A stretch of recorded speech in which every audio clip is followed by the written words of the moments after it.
Et nous avons en ligne pour parler de ce programme géant de solidarité sociale Takaful wa Karama ou solidarité et dignité. Monsieur l'ingénieur Abdel Nasser Taha, expert en développement. Bonsoir, monsieur l'ingénieur. Monsieur l'ingénieur, bonsoir. Allô, bonsoir.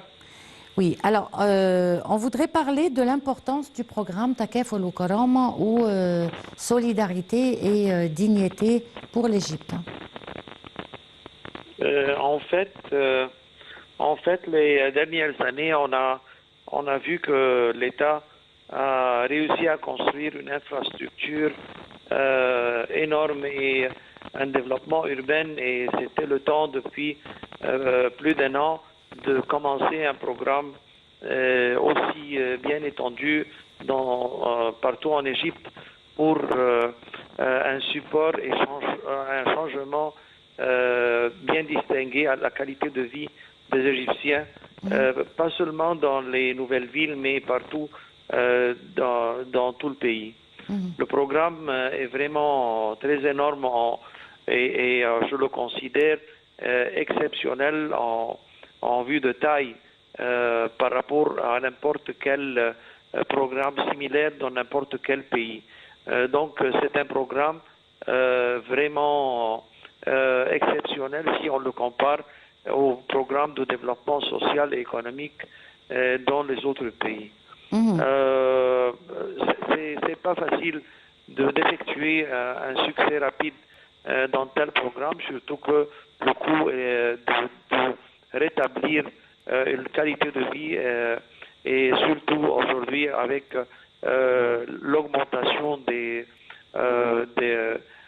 coûts et des prix mondiaux, je considère qu'il n'est pas facile, mais aussi je considère que ça indique que l'État voit beaucoup d'importance au changement de qualité des citoyens du peuple égyptien. Et vous pensez quel serait l'impact de ce programme sur le citoyen égyptien et sur l'économie égyptienne? C'est bien sûr que ça augmente ou ça ajoute à la relation entre l'État et les citoyens égyptiens beaucoup de renforcement et ça améliore cette relation. Disons que ça augmente,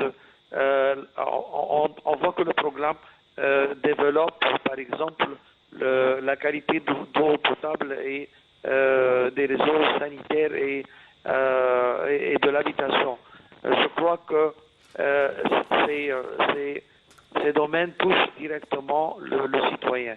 Et dans cette initiative, quand le citoyen voit que l'État travaille directement avec lui, il sait bien que l'État travaille sur l'infrastructure générale du pays, mais quand il voit qu'il y a des actions qui nous touchent directement dans la qualité d'eau potable, d'électricité, des services sanitaires et médicaux, je crois qu'il a plus de confidence et plus de confiance entre lui et l'État.